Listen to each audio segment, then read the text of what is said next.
ऐ मन प्यारे तू सदा साथ संभाल।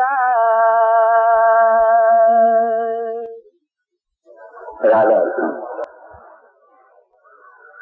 महात्मा गौतम बुद्ध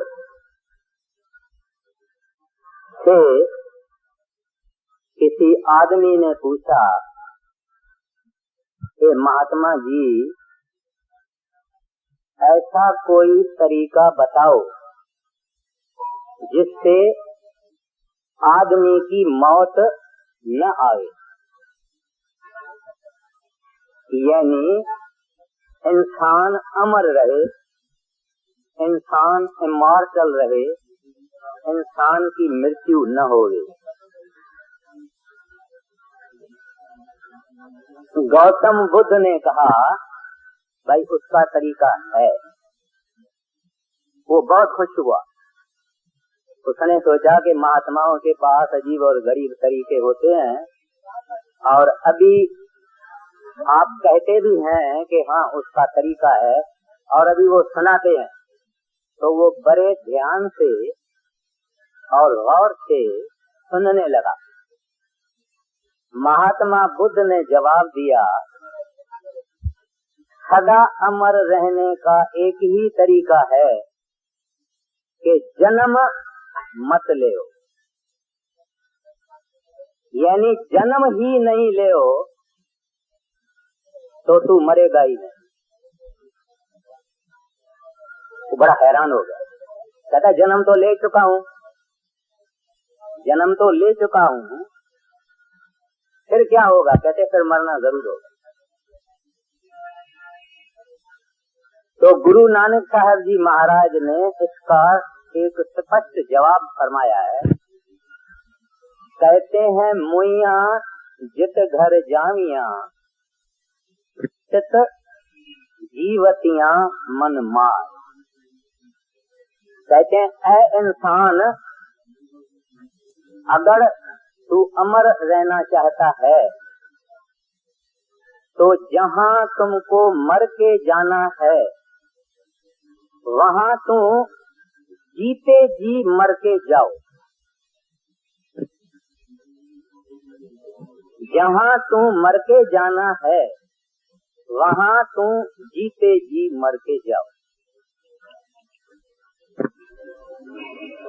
इस तरह से कबीर साहब फरमाते हैं, मरता मरता जग मुआ, साचा मुआन को, दास कबीरा यूं मुआ, बहुरन मरना होए। कहते हैं, सारी दुनिया मरती है लेकिन साचा कोई नहीं मरता। अगर साचा मरने की इसको टेक्निक आवे, तरीका आवे, विधि आवे, तरतीब आवे, तो बहुरन मरना होए। कहते हैं वो आदमी फिर नहीं मरेगा।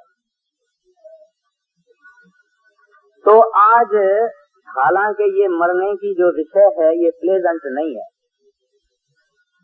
लोग कहते हैं भाई सब बातें सुनाओ, सुनेंगे, मगर मरने की बात मत सुना। मरने की बात से हम डरते हैं।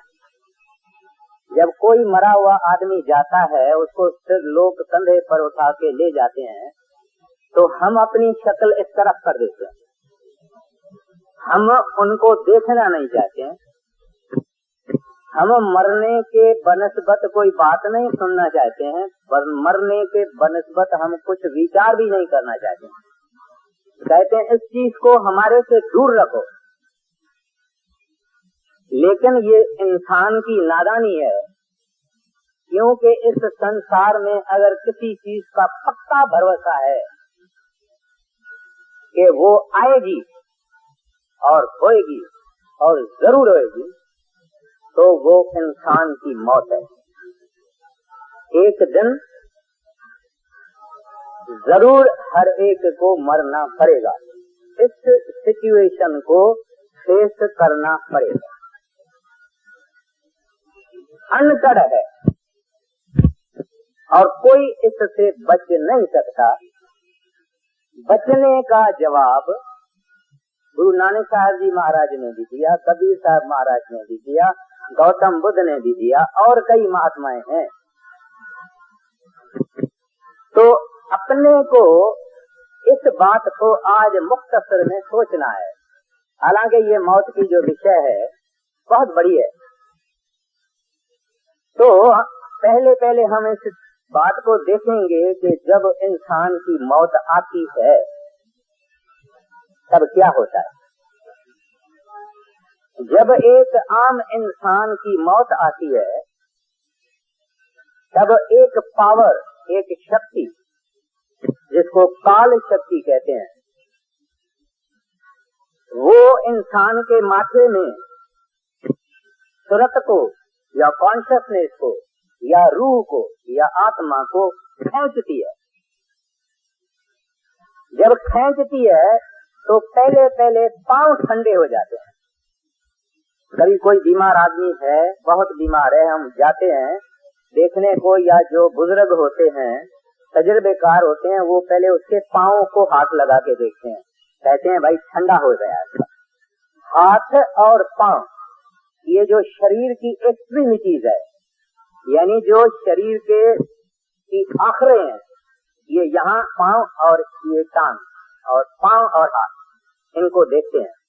अगर ठंडा हो गया तो ये निशानी है कि उसकी आत्मा, रूह, कॉन्शियसनेस, सुरत खिंची जा रही है। फिर ये टांगें बिल्कुल खाली हो जाती है और बाहें बिल्कुल खाली हो जाती है,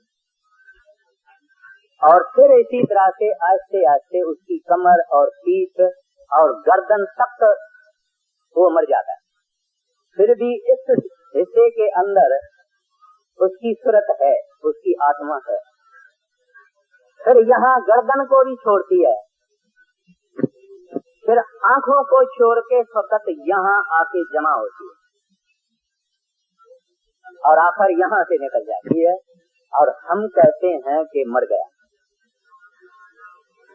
फिर उस आदमी का या मुंह फट जाता है या आंख फट जाती है या गुदा से कुछ डिस्चार्ज हो जाती है, किसी न किसी तरह से कुछ न कुछ होता ही है।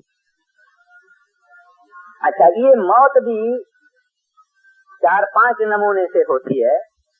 जैसा जैसा आदमी, जैसे उसके विचार, जैसा उसका परमात्मा का प्यार और दुनिया का प्यार, उसके अनुसार उसकी मौत होती है।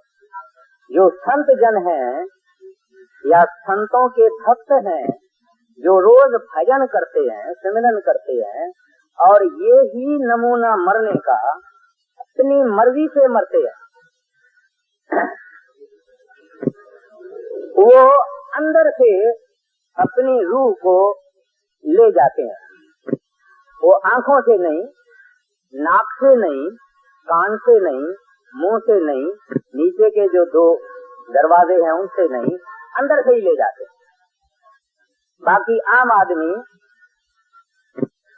कभी आंख से, कभी कान से, कभी नाक से, कभी मुंह से, कभी गुदा से, 2 दरवाजों से उनकी रूह चली जाती है। अब जब एक सत्संगी की मृत्यु आवे या गैर सत्संगी की मृत्यु आवे तो घर वालों को क्या करना है? घर वालों को उसको, अगर वो नाम जप रहा है, अगर वो भजन करने वाला है, अच्छा भजन करने वाला है, तो उसका सतगुरु अगर पूरा है, जिसने नाम बख्शा है, उसको पहले ही 2 दिन, 4 दिन, 8 दिन उसको पहले ही चेतावनी देगा कि भैया 3 दिन है, तैयारी करो, 7 दिन है, तैयारी करो, और हुक्म भी दे जाएगा कि तुम भली बता सकते हो। अगर बहुत भजन नहीं करने वाला है फिर भी उसने अपनी बहुत कोशिश की है और शरीर का कुछ हिस्सा खाली कर चुका है, तो गुरु महाराज अंदर दर्शन भी देते हैं, शब्द भी खुल जाता है। और कभी बाहर कहने की इजाजत देते हैं और कभी कहने की इजाजत नहीं देते।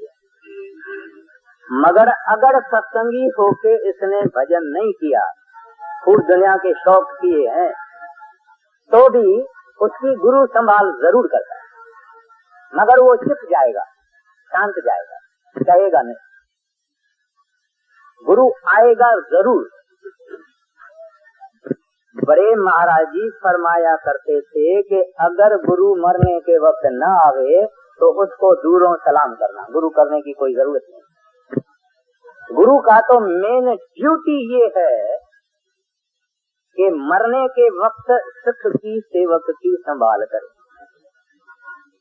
ग्रंथ साहब की वाणी कहती है, संतन मोह को पूंजी सौंपी, उतरिया मन का धोखा, धर्म राय अब क्या करेगो, जब फाट्यो सगलो लेखा।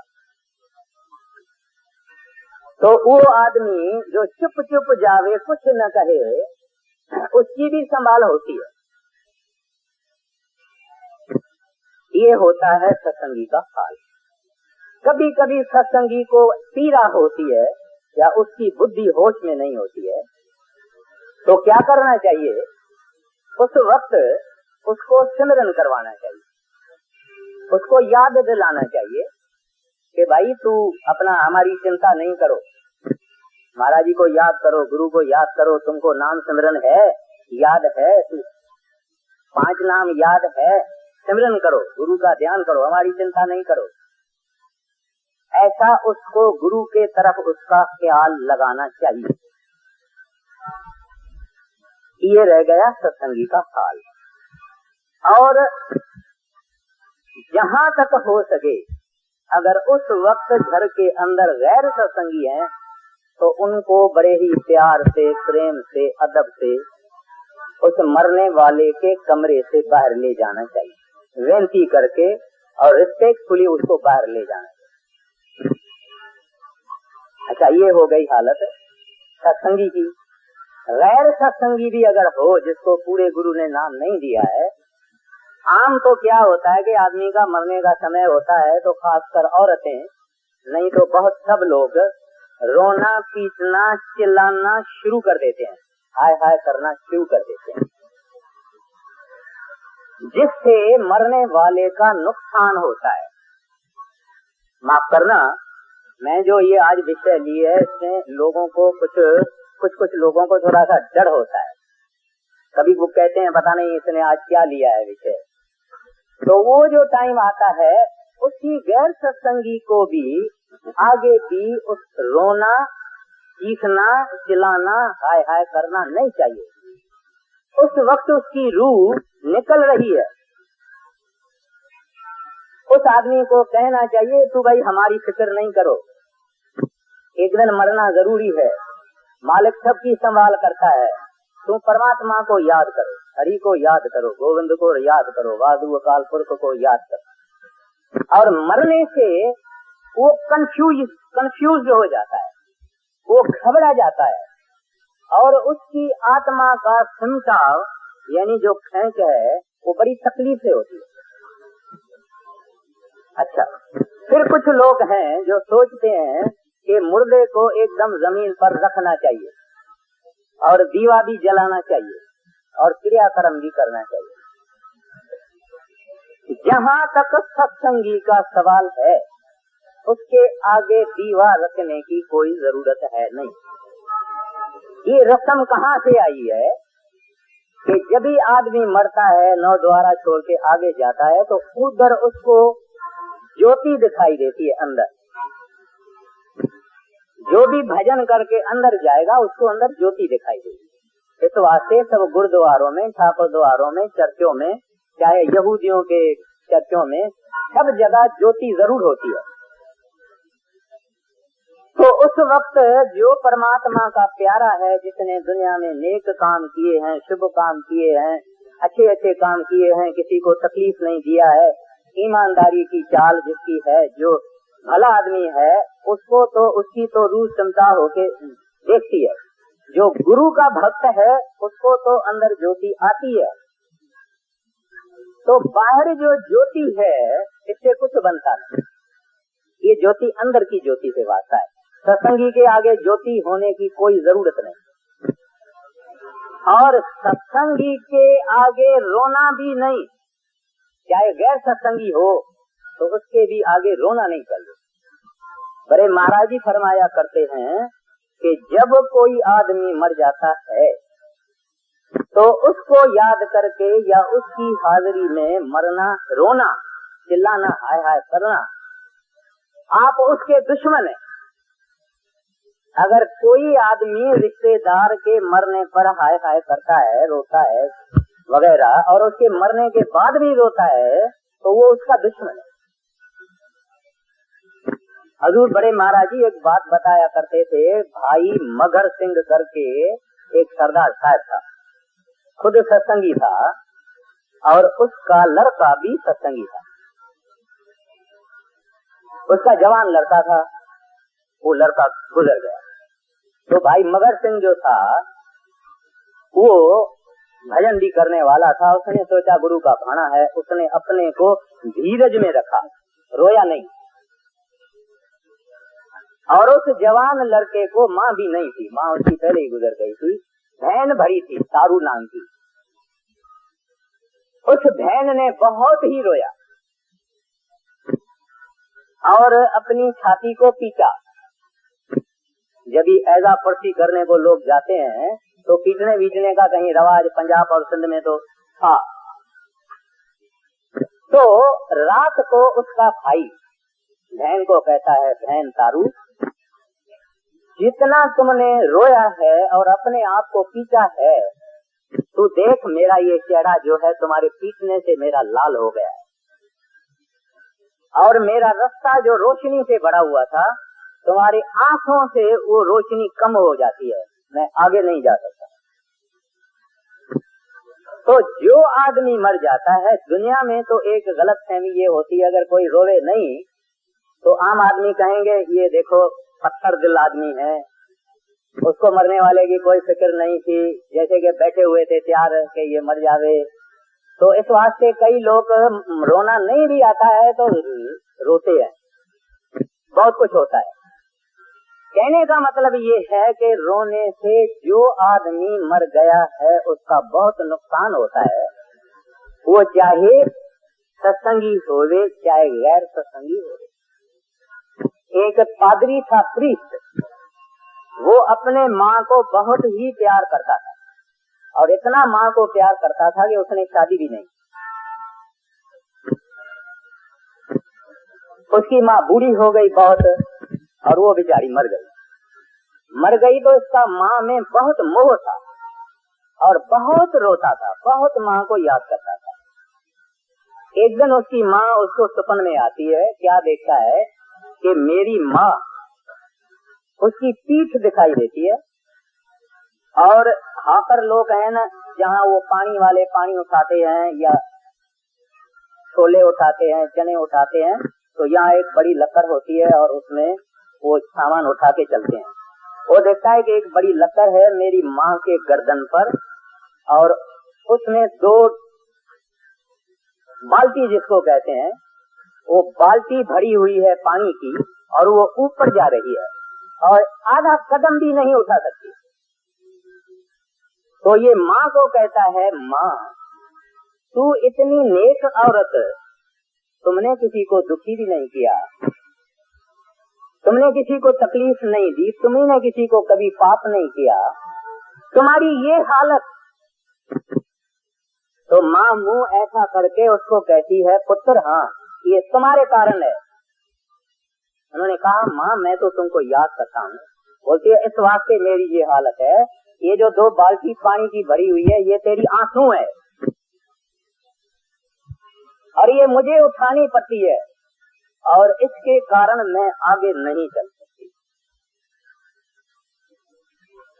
तो ये रोना धोना जो आदमी मर जाता है उसके लिए ठीक नहीं है।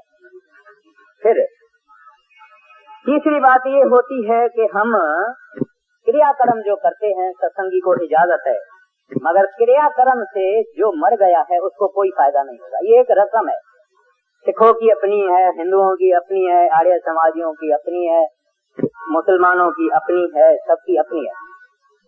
और फिर लोग कुछ गीता पढ़ते हैं, कुछ ग्रंथ साहिब पढ़ते हैं, कुछ नामे मेले के श्लोक पढ़ते हैं, कुछ नास्केत, कुछ मार्कंडे पुराण पढ़ते हैं, कुछ गरुड़ पुराण पढ़ते हैं, इस्लाम के भाई साहब फतुआ के मकी पढ़ते हैं। अपना अपना सबका रवाज है। तो ये जितने किताब हैं जो लोग मरने के वक्त पढ़ते हैं या 12 दिन के बाद भी पढ़ा जाता है, भोग रखा, अखंड पाठ रखा जाता है, या 12 महीने के बाद रखा जाता है, ये हम लोग जाके सुनते हैं। वो भी एक रस्म है। उधर भाई पढ़ता है, भाई यानी पाठी ग्रंथी पढ़ता है, और हम लोग वहाँ आपस में बातें करते हैं। आपस में हम बातचीत कर रहे हैं, वहाँ भाई साहब पढ़ता है, हम सुनते नहीं। और हमारे हृदय के भी हृदय में ये विचार है कि वो मर गया, अपना क्या है, अपन तो दुनिया के साथ अपनी लगन लगी हुई है, ऐसा यानी अंदर में यही ख्याल है। इस वास्ते हम सुनते भी नहीं। अभी संतों ने, महात्माओं ने, ये जो ऋषियों ने, मुनियों ने रिवाज रखा है कि उस वक्त में ये धर्मी पुस्तक, मजहबी पुस्तक पढ़ने चाहिए, ये इस वास्ते ही रखा है, ना कि भाई पढ़े, पाठी पढ़े, पंडित पढ़े और हम सुने ही नहीं। इस वास्ते रखा है कि हम सुने, हम समझें और विचारें। क्योंकि ये जितने सब किताब है, इन सब किताबों के अंदर हम लोगों के लिए ही हिदायतनामा है। वो हमको सोचना चाहिए, विचारना चाहिए और उसके अनुसार दुनिया में चलना चाहिए। क्योंकि अगर हम मरने से पहले ये चीज पढ़ें और सोचें और विचारें, तो मरने का समय सुख कष्ट का समय नहीं होगा। तो आज मैंने ये वाणी ली है ग्रंथ साहिब की, जो कि चेतावनी की वाणी है। उसमें तीसरी पातशाही हम लोगों को एक बड़े ही सुंदर नमूने से, महासुंदर नमूने से हमको चिताते हैं। कहते हैं अपने शरीर के जुदा जुदा हिस्सों को, लेकिन हमारे लिए नसीहत है। और ये जो गुरु अमरदास साहब जी महाराज तीसरी पातशाही, चाहे गुरु नानक साहब जी से, चाहे कबीर साहब, जितने ये महात्मा ऊंच कोटि के महात्मा है, और इन्होंने जो ये वाणी रची है, ये उन्होंने नहीं रची है, सतपुरुष ने उनके मुखार बिंद से कही है। उन्होंने नहीं कहा, सतपुरुष ने कहा, और हम लोगों के सावधानी के लिए कहा, ताकि हम जागृत हो, हम अवेकन हो, हमारी होश हो जाए, हमारी आंखें खुले। क्योंकि ये चीज जरूर एक दिन आने वाली है। हजूर महाराज जी ने से किसी आदमी ने पूछा कि सच्चे पातशाह, हम सारा दिन अगर मरने का ही विचार करेंगे तो दुनिया में हम काम क्या करेंगे? सारा वक्त डर लगा हुआ होगा कि मरेंगे मरेंगे मरेंगे, कल न मरे, परसों न मरे, मरेंगे मरेंगे मरेंगे, फिर काम क्या करेंगे? महाराज जी ने कहा, मैं ऐसा नहीं कहता हूँ, मैं ये कहता हूँ जीने की आशा रखो, मरने की तैयारी रखो। Hope for the best and prepare for the worst. क्योंकि कुछ लोग बोलेंगे ये पेसिमिज्म है, और आदमी को ऑप्टिमिस्टिक होना चाहिए। न पेसिमिस्टिक होना चाहिए, न ऑप्टिमिस्टिक होना चाहिए, रियलिस्टिक होना चाहिए। क्योंकि ये चीज एक दिन आने वाली है। यहाँ हम इतने बैठे हुए थे, 4 बरस पहले यहाँ हमारे ही कांग्रीगेशन से, ऑडियंस से कई लोग चल बसे हैं। 4 बरस के बाद और कई लोग चल बसेंगे, और 4 बरस के बाद और कई लोग चल बसेंगे। तो इसके डर के हम कहीं भाग नहीं सकते हैं, इसका सामना करना है। और सामना ये करना है जैसे कबीर साहब ने फरमाया, गौतम बुद्ध ने फरमाया, जैसे गुरु नानक साहब जी फरमाते हैं, जैसे और सभी संत फरमाते हैं। तो ये चेतावनी का शब्द है, मैं अर्ज कर रहा हूँ। कहते हैं ऐ मन प्यारिया। अभी गुरु अमरदास साहब जी वो तो मालिक खुद थे, उन्होंने तो प्रभु को प्राप्त किया था, वो वाहगुरु रूप थे। लेकिन हमारे लिए ये वाणी कहते हैं और इस ढंग से कहते हैं, ऐ मन प्यारिया तू सदा सच संभाले। कहते हैं तू याद करता है दुनिया के सब फानी चीजों को, तेरे हृदय में सिमरन है फानी चीजों का जो सच नहीं है।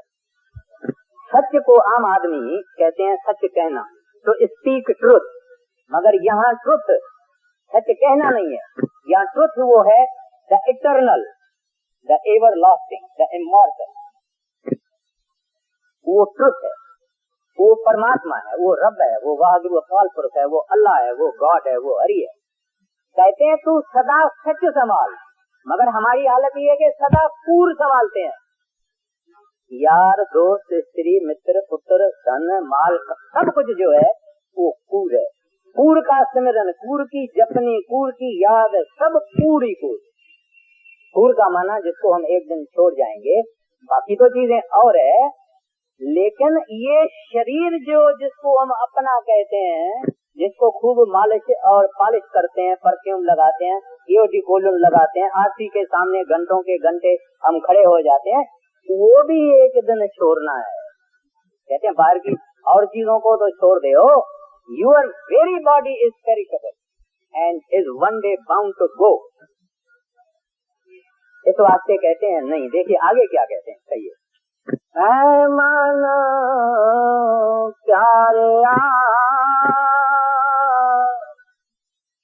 तू सदा साच संभाल,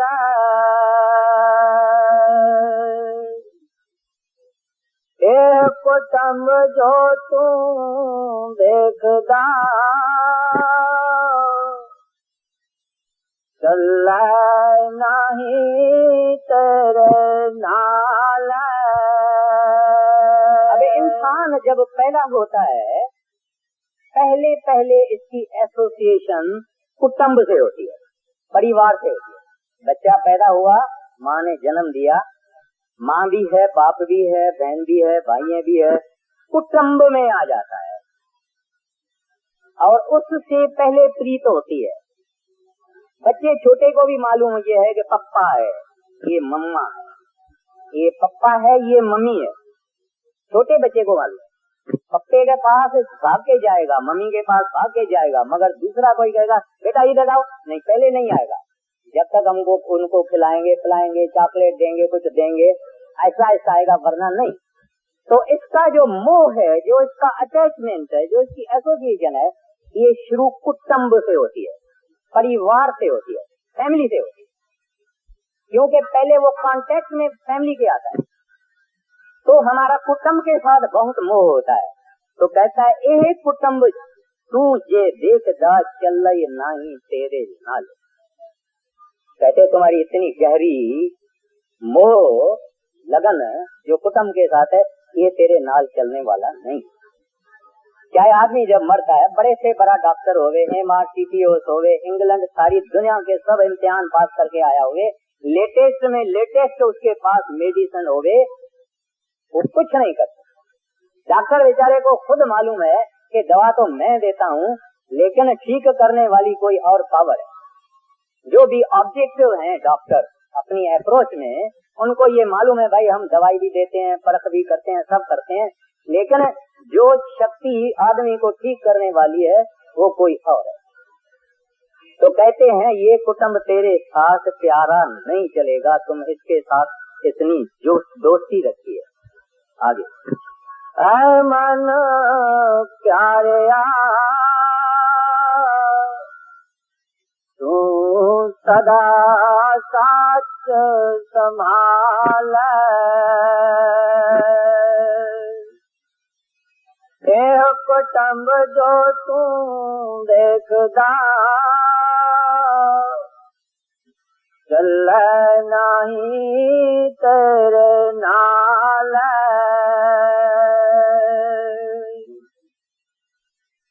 साथ तेरे चल नाही, तिस नाल क्यों चतलाया। ऐसा कम मूल ना कीजिए, जित अंत पछताइया। एक आदमी था, उसके घर के नजदीक में एक दरख्त के नीचे एक साधु आ गया। साधु शाम को थोड़ा सा सत्संग करता था। वो आदमी, जवान आदमी, उस साधु के पास जाके ठहरता था, उसकी थोड़ी सेवा वेवा करता था। एक दिन साधु से बातचीत चली तो साधु ने सत्संग में कहा कि भाई इस दुनिया में दोस्ती रखने के काबिल कोई चीज नहीं है, एक हरि से और गोविंद से दोस्ती रखनी है, क्योंकि वो ही अंत के समय में हमारा साथी होता है और कोई हमारा साथी होता नहीं। तो वो जवान साधु को कहता है, साधु महाराज, मैं अपनी बीवी को इतना प्यार करता हूँ और वो मेरे को इतना प्यार करती है कि हम मरेंगे भी दोनों साथ, जिएंगे भी साथ, जाएंगे भी स्वर्ग में साथ, और वो मेरे से वफादार है और मैं उसके साथ भी वफादार है। और ये बात मैं आपकी नहीं मानता हूँ। वो मेरे बगैर खाना नहीं खाती है, मैं उसके बगैर खाना नहीं खाता हूँ। चाहे रात उसको मैं 12 बजे घर में आता हूँ तो वो खाना नहीं खाती है। और स्त्री और पुरुष का प्यार आपस में बहुत ही डिवाइन है। साधु ने उसको कहा, भैया तुम ये बात छोड़ दो, मैं कहता हूँ एक हरि से दोस्ती रखना चाहिए। उसने कहा ये बात मैं नहीं मानता। बोले अच्छा, तुमको मैं एक बात कहता हूँ, करो तो मैं तुमको दिखा दूं कि तुम्हारा और स्त्री का आपस में प्यार कैसा है। कहता है भाई दिखाओ। बोले कि मैं तुम्हारे को एक बूटी देता हूँ, जड़ी बूटी देता हूँ, पाउडर की एक पुड़िया देता हूँ, तू क्या करना कि दूध में पी के और सो जाना, तो तू मर जाएगा, मगर सचमुच नहीं मरेगा। तेरे जितने भी निशान हैं ये मरने के ही हो जाएंगे। बोले फिर ये तो मैं मरना तो नहीं चाहता हूँ। बोले कि नहीं, तू मेरा सेवक है, मैं आऊंगा तेरे को, फिर मैं दूसरी पूरी मुंह में डालूंगा, तेरे को ठीक करूंगा, तू घबराओ मत, मगर तू देख ले। कहता ठीक है साधु महाराज। वो बेचारा रात को दूध में पी के और सोया और 2 घंटे के बाद मर गया। तो एक टांग उसकी यहाँ चली गई, दूसरी टांग यहाँ चली गई, वहाँ चली गई, इस तरह से उसके वकड़ हो गए शरीर के। इसकी बीबी ने बहुत चिल्लाया, रोया, पड़ोसियों को इकट्ठा किया, सब कुछ किया। आय घोड़ा जो होती है वो इसकी बीबी ने की। अभी सुबह का टाइम हुआ, सब पड़ोसी आ गए, रिश्तेदार आ गए, सब कुटुंब परिवार के आदमी आ गए। बोला भाई अभी इसको उठाएंगे। उठाएंगे, ठीक है। तो बोले कि दरवाजा जो है तुम्हारा, ये दरवाजा बहुत छोटा है और इसकी एक टांग यूं हो के खुश्क हो गई है, एक टांग यूं हो गए खुश्क हो गई है, और हाथ ऐसे खुश्क हो गया है, तो दरवाजे को हम काटते हैं। घर वालों ने बोला, जो आए थे यार दोस्त, उन्होंने कहा भाई अभी तो मेरे पास कोई है ही नहीं, कमाई वाला भी कोई नहीं रहा, बच्चे भी छोटे रहे हैं, दरवाजा काटोगे 200 रुपया मेरा और खर्चा हो जाएगा।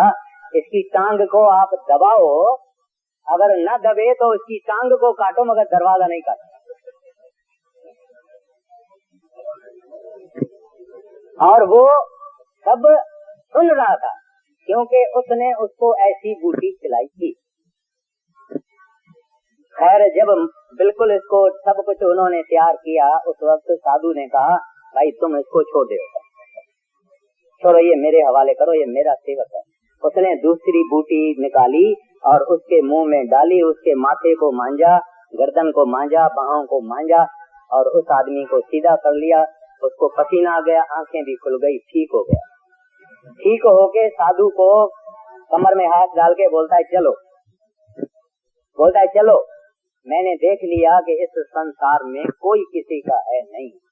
जिसको मैं इतना प्यार देता था, अपनी जिंदगी का हिस्सा समझता था, उसको दरवाजा मेरे से प्यारा था। इस वास्ते मैं अभी चला इस घर में नहीं ठहरूंगा। साधु ने कहा नहीं, तुमको घर में ही ठहरना है, बाल बच्चों की परवरिश भी करनी है।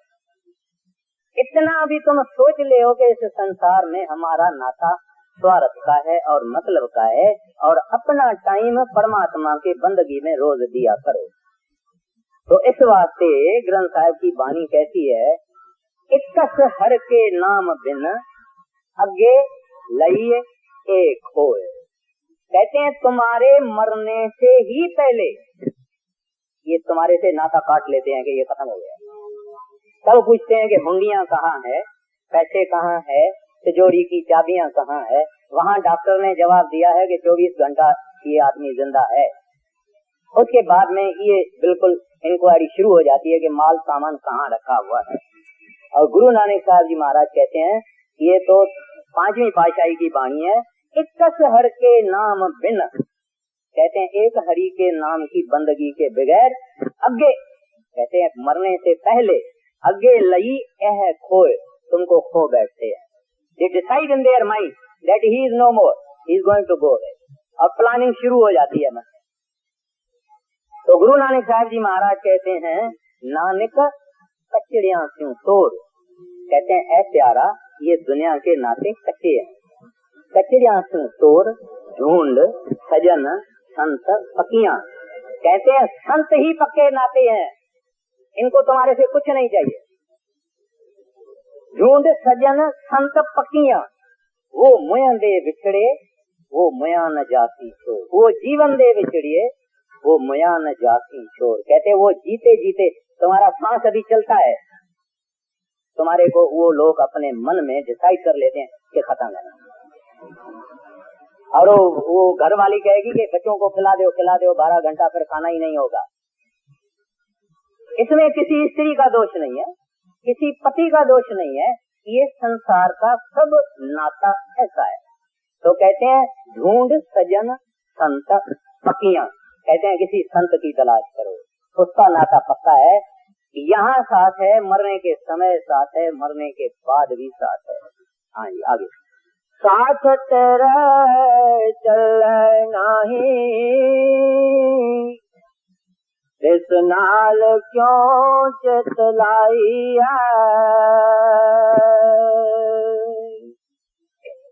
ऐसा कम मूल ना कीजिए जित अंत पछताई।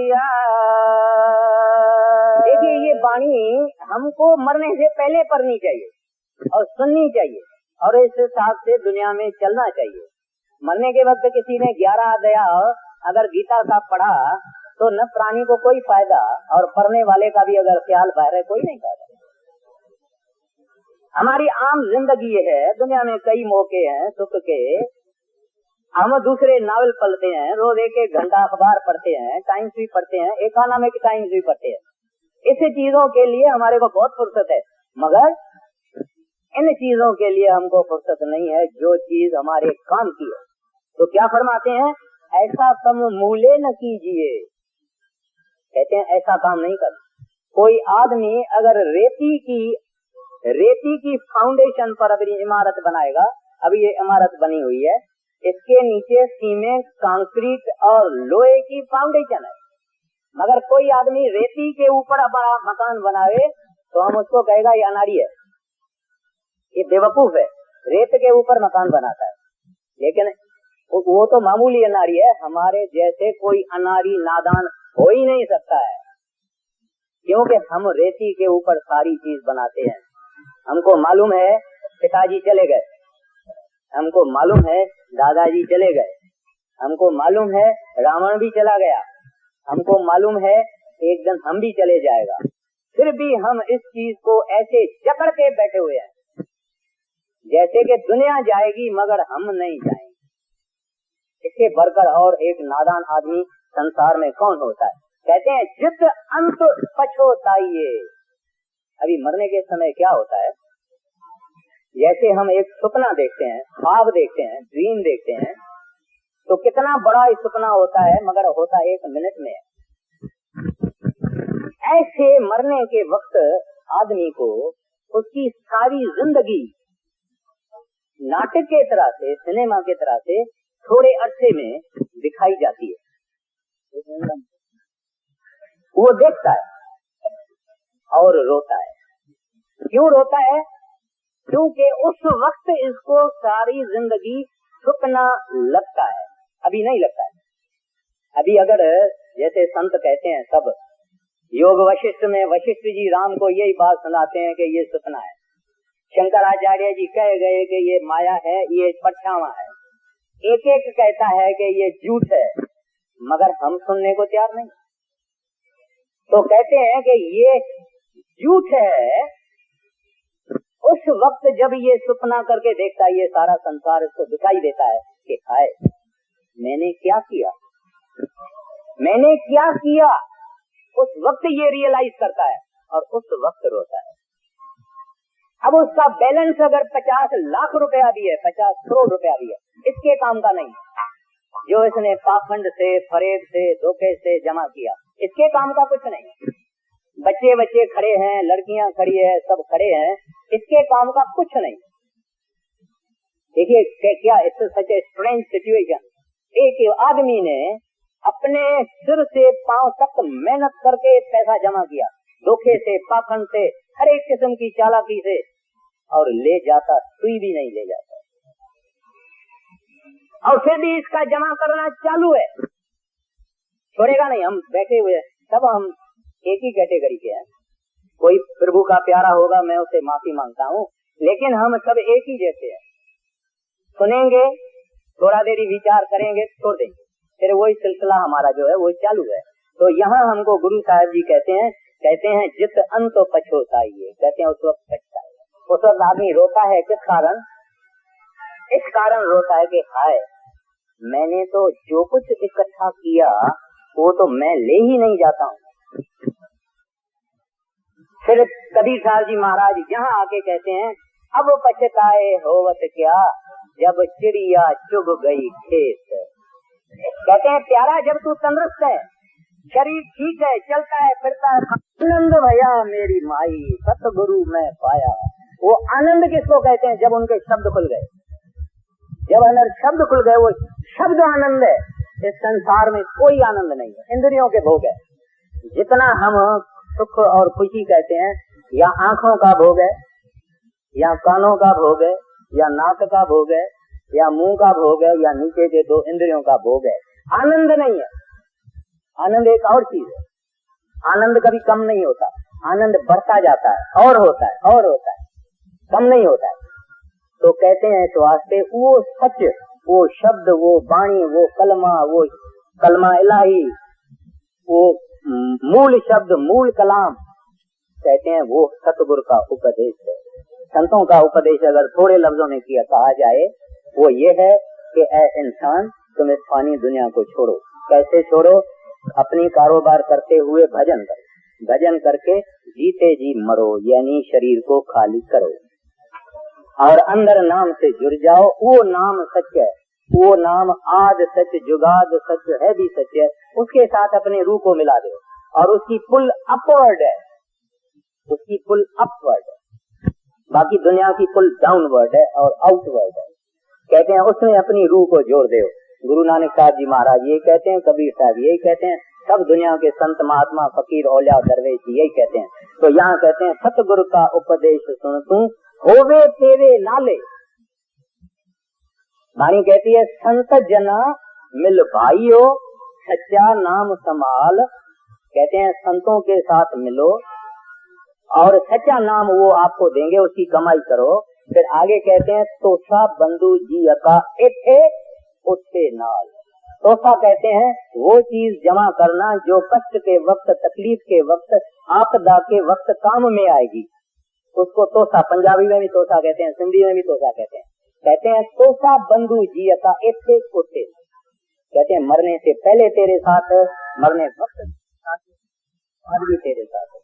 तो यहाँ भी महाराज जी कहते हैं होवे तेरे नाल और कोई नाल नहीं होगा। फिर आगे अजीज यार दोस्त क्या करते हैं? कागा रोली, कौआ जो होता है ना, एक कौए को या कौए के बच्चे को बिल्ली पकड़ के मार देती है, फिर कौवे इकट्ठे हो जाते हैं, काऊ काऊ काऊ काऊ काऊ काऊ 1 घंटा करके वो भी सब भाग जाते हैं। फिर हम भी ऐसे ही करते हैं, कोई मर जाता है आपस में इकट्ठे होते हैं, रोना पीटना करके फिर ऐसे ऐसे खाना पीना धोना घूमना सिनेमा नाटक कपड़ा पहनना सब शुरू हो जाता है। वो मरने वाला सपना लगता है कि हाँ भाई हाँ, मगर अभी खत्म है। ये संसार की सृष्टि, ये संसार की रचना, ये खेल मालिक ने ऐसा ही बनाया है, इसमें किसी का दोष नहीं। अक्लमंद इंसान इस संसार में वो है जो अच्छी तरह से एनालिसिस करके देखे, हिस्ट्री को देखे कि ये दुनिया में सच्ची चीज कौन सी है, साथ चलने वाली चीज कौन सी है, और उसके साथ अपनी लगन लगावे। वो आदमी अक्लमंद है। हमको दुनिया की अक्लमंदी बहुत है, मगर स्वार्थ की अक्लमंदी बहुत है, मगर परमार्थ की अक्लमंदी हमको नहीं। प्लान जिंदगी का 1 मिनट का भरोसा नहीं है। गवर्नमेंट 5 वर्ष का प्लान बनाती है, 5 ईयर प्लान बनाती है, मगर हमको तो 1 सदी का प्लान बना देते हैं कि 100 वर्ष का भी हम प्लान बना देते हैं, क्योंकि मरने का कभी विचार आता ही नहीं है। आखिर में कहते हैं कहे नानक मन प्यारे तू सदा सच संभाले। इस वास्ते ऐ मन ऐ प्यारा तू सच से दोस्ती रख, तू नाम से दोस्ती रख, तू वाबरू से दोस्ती रख, उस अल्लाह से दोस्ती रख, रब से रख, हरि से रख, गोविंद से रख, परमेश्वर से दोस्ती रख, जो तेरे काम आएगा, जो तेरे साथ भी आएगा। कह नानक मन प्यारे तू सदा साथ संभाल, रचना तू अनरस राज रही, तेरी प्यास ना जाए, प्यास ना जाए होर किता, जितर हारे आस पल ना पाए। अब गुरु अमरदास साहब जी महाराज हमको ये जुबान जो है, इस जुबान को कहते हैं, और साथ में हमारे अंदर जो ख्वाहिश करने की ताकत है उसको भी कहते हैं, क्योंकि हमारी ख्वाहिश हमेशा लज़्ज़त के लिए होती है। कहते हैं ऐ रसना, ऐ मेरी जुबान तू अनरस राज रही। कहते हैं तुमने परमात्मा के नाम का रस नहीं रखा, उसका शौक नहीं रखा। तुमने इस दुनिया के अंदर मीठा खट्टा नमकीन गरम सर्द जो इस इंद्री के का जो फिजिकल टेस्ट है, कहते हैं तुमने इन चीजों से ख्वाहिश रखी है, दिल लगाई है, और दुनिया की पानी डिजायर ख्वाहिशात तमन्नाएं तृष्णाएं कहते हैं तुमने रखी। एक तरफ ये इंद्री जो स्वाद लेती है उसको एवरेज करते हैं, उसके अलावा हमारा मन जो दुनिया की ख्वाहिशातें करता है, जिसके कारण ही हम इस दुनिया में मर के आते हैं। अगर कोई आदमी मरने के वक्त कोई उसको ख्वाहिश न हो, न फकत मन में न हो मगर उसके सबकॉन्शियस माइंड में भी न हो, कोई ख्वाहिश नहीं, वो आदमी इस दुनिया में वापस आ ही नहीं सकता।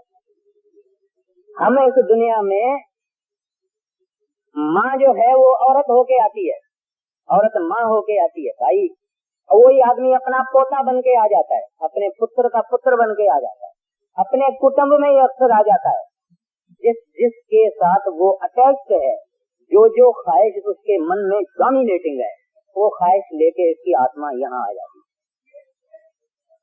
हमारे वेदों में भी 2 मार्गों का जिक्र है, एक देवियां मार्ग, दूसरा पितरियां मार्ग। वो क्या होता है, हमारी आत्मा या अन्न के जरिए या फल फ्रूट के जरिए, चांद के जरिए, कई ऐसे फल फ्रूट खाना वगैरह है जिसको चांद की रोशनी से पकते हैं या रखते हैं, कई सूरज के जरिए रखते और पकते हैं। गुरु नानक साहब जी महाराज ने भी ये जिक्र ग्रंथ साहब में कहा है और कबीर साहब ने भी कहा है। उस किरणों के जरिए हमारी आत्मा या फल में या अनाज में आती है, वो हम खाते हैं। माता की रज पिता की वीरज, इससे फिर आदमी बनता है, वो रूह ये वेच करके आती है। गुरु नानक साहब जी महाराज ने कहा है, जेते दाने अन्न के जिया बाज न कोई। कहते हैं जितने अनाज के दाने हर एक के अंदर जीव है। तो कहने का मतलब ये है कि ये ख्वाहिश जो है हमारी, ये हमारा बड़े से बड़ा बंधन है। अगर एक स्त्री अपने मन के अंदर उसको औलाद नहीं होता, कोई ऐसा लेने देने की बात है कि औलाद है ही नहीं, मगर अगर वो तीव्र इच्छा रखती है कि मुझे औलाद होना चाहिए, क्यों नहीं मुझे होता है, सारी दुनिया को होता है, मुझे क्यों नहीं होता है, होना चाहिए, अगर इसके अंदर जबरदस्त ख्वाहिश है तो इसको औलाद होएगा, मगर मर के आएगी, जन्म लेके आएगी, फिर इसको होगा। इसी तरह से जो हम ख्वाहिश करते हैं वो हमारे अंदर में बीज बन के हो जाती है, पड़ जाती है, और वो एक दिन फ्रूक्टिफाई होती है। तो यहाँ गुरु अमरदास साहब जी महाराज हमें बताते हैं, हमारा मन जो ख्वाहिशातें करता है, तृष्णा करता है, और ख्वाहिशातें कभी बंद भी नहीं होती है, चलती रहती है। 4 ख्वाहिशातें तृष्णाएं पूरी हुई और 4, वो 4 पूरी हुई तो और 4।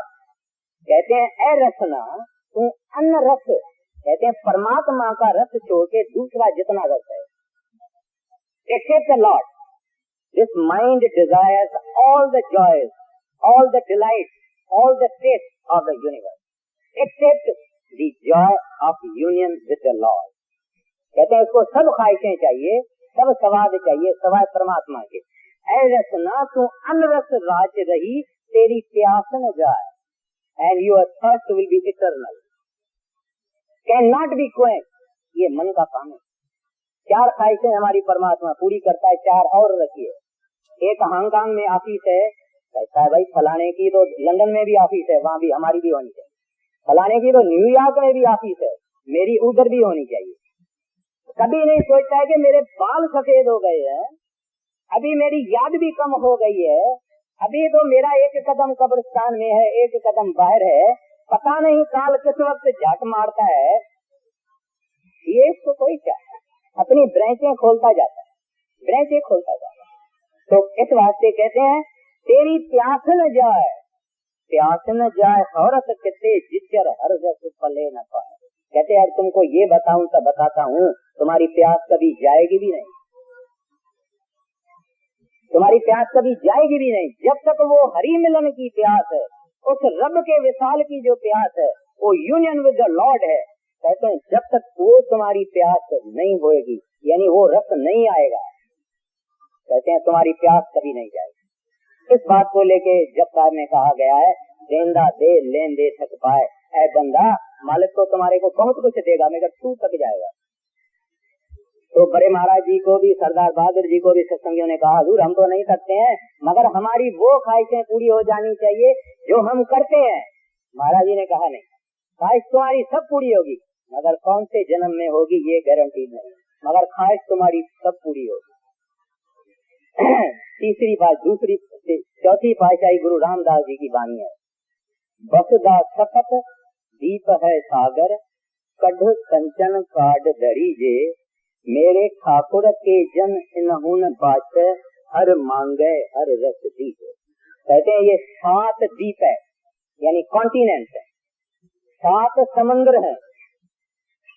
कहते हैं इन सब के अंदर, यानी जमीन और समुद्र के अंदर जितना भी माल है, सोना हीरा रोपा, हर किस्म का जितना भी कीमती चीजें हैं, कहते हैं सब इकट्ठा करो, निकाल दो। अभी तक निकला नहीं, मगर कहते हैं हेपाथेटिकली के सब निकालो और एक जमीन करो, उसका बेली करो। कहते हैं अब, कहते हैं एक भगवान का जिसने रस लिया है, एक आदमी ने है जिसने हरि नाम का रस लिया है,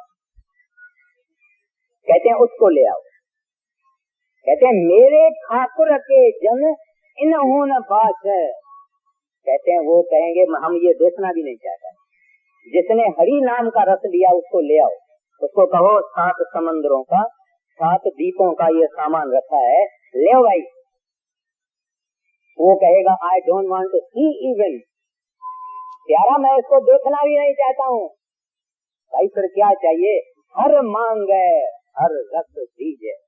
कहते हैं मेरे को तो बहादुर आप ही चाहिए, आप मिल गए सब मिल गया, आप मिल गए सब मिल गया, मेरे को आपके सिवा ये सब मट्टी है, धूल है, कोई खोल से है, मुझे इन चीजों की जरूरत नहीं।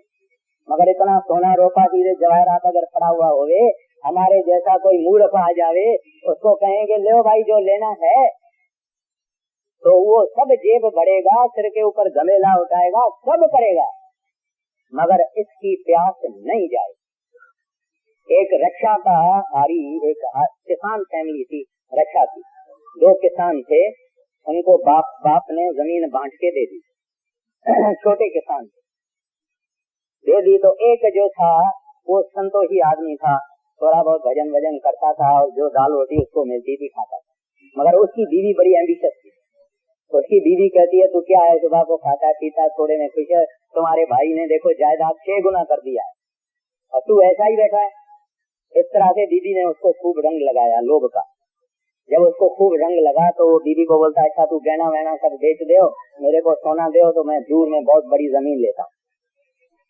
तो रक्षा में एक ऐसा हिस्सा है जमीन का जहाँ नोमैड लोग रहते हैं, जो एक ठाव पे नहीं रहते हैं, घूमते रहते हैं, फिर वापस आते हैं, घूमते रहते हैं। वहाँ गया, उसके मुखी को जो पंच था उसको जो रिश्वत दिया, उस पंच ने कहा अच्छा भाई हम आपको बड़ी जमीन देंगे। बोले कितनी देंगे? बोले तुम हम सुबह को 7 बजे मेरे सब जितने जात के आदमी हम यहाँ इकट्ठे होंगे, तुम दौड़ना तुम जितना बड़ा तुमको दौड़ना है, दौड़ के वापस यहाँ आ जाना। जितनी जमीन के इर्द गिर्द में तुम दौड़ के आएगा वो पूरी जमीन तुम्हारी है। उसने कहा भाई ये तो कमाल है, मेरे को तो बोला लकी स्ट्राइक हो गया ये। बोला अच्छा भाई ठीक है 7 बजे कल आ जाए। 7 बजे वो बेचारा दौड़ना शुरू किया, उसने बड़ा राउंड मारा। पानी, उनको लोगों ने कहा पानी पियो, बोलता पानी पीने में जो टाइम जाएगा वो तो मैं एक एकड़ दौड़ के आऊंगा। पानी भी नहीं पिया, दौड़ के अपना जो पॉइंट है उसके नजदीक आया। लोगों ने तालियां बजाई कि बहुत इसको मिलेगा। जब अपनी पॉइंट पे वापस आया वहाँ इसकी आंखें बंद हो गई, हार्ट टूट गई, कोलैप्स हो गया, गिर गया। तो जो पंच जो मुखी था उसने कहा भाई इसकी कब्र खोदो, जहाँ ये सोया हुआ है अभी इसकी कब्र खोदो। कब्र खोद के उसमें डाला। कहता है इसको इतनी जमीन की जरूरत थी, 6 फुट बाय 2 फुट की जरूरत थी, इससे ज्यादा जरूरत। और ये तो रक्षा का एक किसान है, मगर ये हम सब की हालत है। ये उस किसान की हालत नहीं है, मगर हम सब की ये हालत है। खाने को बुल्ले शाह कहते हैं। बुल्ले शाह ने कहा है भाई थोड़ा खाना चाहिए, थोड़ा कपड़ा चाहिए, सर के ऊपर छत चाहिए, इससे ज्यादा और कुछ नहीं चाहिए। मगर जैसे गुरु अमरदास साहब जी महाराज कहते हैं प्यास न जाए औरत कितने जिक्र हर रस पले न पाए। कहते हैं जब तक हरि का रस तुमने नहीं लिया, तेरी ये हमेशा ख्वाहिश और तृष्णा और रस की चाहना हमेशा चलती रहेगी आगे। रसना तो अनरस रास रही, तेरी प्यास न जा। जब तेरे पल्ले हरी रस पवे और पिए तो वो हरी रस, हरी रस सच्चा अमृत है। आप पानी कितना पी लीजिए, खाना कितना खा लीजिए, कभी पेट नहीं भरेगा, कभी प्यास नहीं बुझेगी। इस तरह से इस संसार के जितने सामान है इससे कभी प्यास नहीं बुझेगी। मगर अमृत का सागर भरा हुआ हुए आपको सारा सागर पीने की जरूरत नहीं है। एक बूंद अगर हम अमृत की पी लेवे तो आदमी अमर हो जाता है। वो जो हरी रस है वो अमृत है। एक बूंद पीने से फिर ये जन्म मरण से खत्म हो जाता है। एक बूंद इसको चाहिए, सारे सागर पीने की कोई जरूरत नहीं है। मगर इस दुनिया के जितने रस हैं, सारी दुनिया के रस हम पी लेवे तो भी हमारी तृष्णा और बढ़ती है, कम नहीं होती। जैसे आग में हम घी डालते हैं तो आग और भंभरती है, ऐसे दुनिया के जितने स्वाद हैं, जितने हम ज्यादा लेते हैं, जितने कामी लोग हैं उनको जितना काम रोकते हैं इतना ज्यादा कामी होते हैं, उसका काम का दायरा बड़ा हो जाता है। उसको चैन नहीं आता है, 1 से चैन नहीं आता है, 2 से चैन नहीं आता है, 4 से चैन नहीं आता है। इस तरह से वो अपनी सत्यानाश करके खाक बन जाता है। इस तरह से लोभ है, काम है, क्रोध है, सभी ये चीजें जो है कभी संतोष नहीं आता है, तृष्णा नहीं बुझती है। तो यहाँ गुरु साहब जी महाराज फरमाते हैं, कहते हैं पिए हर रस बहुरिन तृष्णा लागी आए। कहते हैं अब उससे पूछो कुछ चाहिए, नो। और भाई कोई ख्वाहिश है, कोई चीज चाहिए, नो।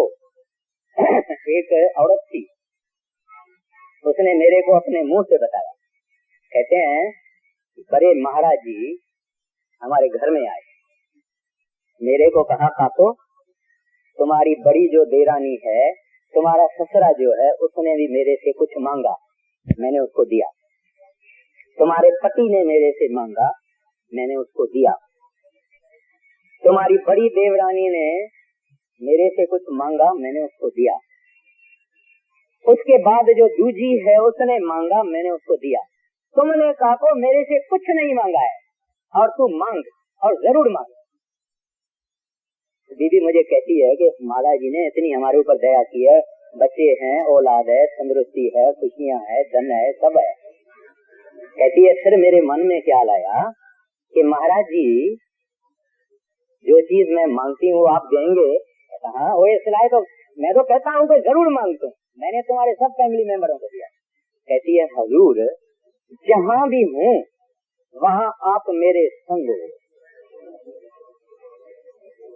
महाराज जी कहते शाबाश काको, मैंने ये तेरे से आस रखी। देखिए एक महान संत है और उस औरत को मालूम है कि ये सब कुछ देने वाला है, और उसने मौज भी देखी कि संतों की मौज क्या है, ये कभी कभी होती है, हमेशा नहीं होती है। तो मौज भी उनकी देखी, लेकिन मांगती क्या है कि जहाँ मैं हूँ आप हर वक्त मेरे साथ रहो, हर वक्त मेरे साथ। तो आज भी वो बीबी जहाँ जाती है वहाँ महाराज जी उसके साथ है। तो शुरू जब ये बात हुई तो वो बीबी बाथरूम में गई, महाराज जी वहाँ खड़े। वो बीबी कहती है महाराज जी ये क्या बात है, बाथरूम में आप क्यों? कहते हैं दीदी तुमने वर ये मंगा है, अब तू कह दे। कहते हैं जहाँ मैं चाहूँ वहाँ आजाद हो। देखिए ये ऐसे संत दुनिया के अंदर, ये ऐसी मौज और ये संसार, संतों के संत हमको मिल गए हैं, बहुत बड़ी चीज है। हमको तो इस दुनिया में एक एक मिनट में शुक्र शुक्र शुक्र शुक्र शुक्र करना चाहिए कि हमको इस पृथ्वी पे महासंत मिल गए। महाराज जी ने कहा अच्छा बीबी ऐसे ही होगा, तो अब जहाँ चाहती है वहाँ महाराज जी खड़े हो जाए। तो हालांकि मैं पर्सनली ये सोचता हूँ कि ये मांग कराने वाले भी आप ही है, ये जो मांग कराने वाले हैं ये भी आप ही है। एक दफे बड़े महाराज जी पंडितों के पहाड़ों में एक शहर है पंजाब के हिमाचल प्रदेश में, वहाँ पंडित बहुत हैं ब्राह्मण, सत्संग भी नहीं करने देते थे। वहाँ महाराज जी सत्संग फरमा रहे, एक पंडित उठ के खड़ा हो गया, महाराज जी को कहता है महाराज जी आप सत्संग वगैरह की जो बातें करते हो ये सत्संग किसी ने देखा भी है? तो महाराज जी ने कहा मैंने देखा है और जो चाहे उसको मैं दिखा भी सकता हूँ, मगर किसी के मुंह से आवाज नहीं निकला कि हाँ मुझे देखा है, किसी के मुंह से आवाज नहीं निकला। तो कहने का मतलब ये है कि ये ऊंच कोटि के संत है, मिल गया है, इस जैसी महातकबीर आदमी की नहीं है, लेकिन वो हमको कहते हैं प्यारा भजन करो, हमसे और कुछ नहीं मांगते। महाराज जी जब औरतों को पुरुषों को मिलते थे कहते थे तू मेरा काम करती है? महाराज जी तुम्हारा क्या काम है? भजन करती है। देखिए संतों की क्या दया है, इसको कहते हैं मेरा काम, मगर है उसका नहीं, है हमारा काम। तो ये बात कह के महाराज जी यहाँ कहते हैं बहुरन तृष्णा लागी आए। कहते हैं तृष्णा, जब तुमने ये हरी रस पी लिया फिर तृष्णा कभी नहीं हो, फिर ये कहेगा नहीं दाता मुझे आप हैं तो सब है। ये बीबी राबा बसरी ने कहा कि प्रभु अगर मैं बेहिश्त की ख्वाहिश रख के, ऐ मेरे रब्बा अगर मैं बेहिश्त की तृष्णा करके तेरी बंदगी करती हूँ तो मुझे बेहिश्त में नहीं डालना। अगर मैं दोजख की डर से तुम्हारी भक्ति करती हूँ तो मुझे जरूर दोजख में डालना, लेकिन मैं न बेहिश्त की न दोजख की, मैं तेरे लिए तेरी भक्ति करती हूँ, मुझे तेरे बगैर और कुछ नहीं चाहिए। क्योंकि हरी रस आ गया, वो रब का रस आ गया, प्रभु का रस आ गया, वो आनंद मिल गया। इस आनंद मिलने से बाकी आनंद की कोई जरूरत नहीं होती। आगे कहा नानक और अनरस सब विसराय, जहाँ हर वसा मन आए। इससे पहले करिए, कहते हैं ए हर रस कर्मी पाइए। सेवक पूछता है कि सच्चे पातशाह, ये हरि रस का जो आपने जिक्र किया, ये हरि रस कहाँ से मिलेगा, कैसे मिलेगा? कहते हैं ए हर रस कर्मी पाइए। ये कर्मी पर्सन लफ्ज है, जिसकी माना है दया, जिसकी माना है मेहर, करुणा, ग्रेस, फजल, कृपा। कहते हैं जिसके ऊपर मालिक मेहरबान होता है, करम करता है, दयालु होता है, रहमत करता है, दया की दृष्टि डालता है, कहते हैं उसको ये हर रस मिलता है। और जिसको संत सतगुरु मिल गया और उसने नाम की बख्शिश कर दी, उसके पास ये हर रस है। लेकिन इसको इधर आके लेना, डिलीवरी यहाँ लेनी, इस हर रस की डिलीवरी यहाँ लेनी है। जिनको पूरा संत मिला, पूरा नाम मिला, और ये डिलीवरी यहाँ तक आके उनको लेनी है, उनकी है, उनकी अपनी जायदाद है, हर एक इंसान की जायदाद है। पहले गुरु पूरा मिलना चाहिए, सेवक को उसकी कमाई करनी चाहिए, मेहनत करनी चाहिए, अभ्यास करना चाहिए, साधना करनी चाहिए, यहाँ तक आना चाहिए। बस पाँव से यहाँ तक कोई 2 मीटर होता है, 6 फुट का भी कोई होता है, 5.5 फुट के आम आदमी है, बस 5.5 फुट का सफर है यहाँ तक। तो महाराज जी कहते हैं एक हर रस कर्मी पाइए, सतगुरु मिले जिस आए। कहते हैं जिसको सतगुरु मिला उसको ये हरि रस मिला। आखिर में कहते हैं कहे नानक और अन रस सब विस गए। कहते हैं एक दफा ये रस मिल गया, फिर कहते हैं दुनिया का कोई रस उसको स्वाद नहीं देता है। या हर वसे मन आए, कहते हैं फिर हरि खुद मन में बस गया, फिर और के लिए जगह ही नहीं है, उसके अंदर में हरि हरि है। फिर ये कहता है गुरु गुरु गुरु गुरु कर मन मोर, गुरु बिना मैं नहीं। कोई चीज संसार की फिर नहीं जाता। अभी ये अवस्था भक्तों की है, उन भक्तों की है जिन्होंने कमाई किया, जिन्होंने मेहनत किया है। खाली मुंह से बोलने से, किताबें पढ़ने से, सुनाने से ये चीज नहीं आती है। इस हड्डियों को थोड़ा बहुत दर्द देना पड़ेगा, शरीर को थोड़ा बहुत दर्द देना पड़ेगा। No pain no gain, give all, surrender all and get all. जब वाणी ग्रंथ साहब की कहती है तन मन धन सौंप गुरु को हुक्म मनिए आइए, कहते हैं तू प्यारा सब कुछ अपना मुझे दे दे, मैं तेरा ही हो जाता हूँ। इस वास्ते संत सृष्टि की कारोबार चलाने वाले, क्योंकि परमात्मा ने अपने कारोबार चलाने उनको दे दिए। राम के घर के बीच काम सब संत ही करते, कहते हैं वो संत बनना है, मगर ये अपने को मेहनत करनी पड़ेगी। इस वास्ते आपको भी मैं कहता हूँ और मेरे अपने को भी कहता हूँ, अपने को ज्यादा कहता हूँ कि हमको भजन करना चाहिए, भजन करना चाहिए, भजन से शौक रखना चाहिए, भजन से शौक रखना चाहिए। कह नानक होर अनरस सब विसराय, जहाँ हर वसा मन आए।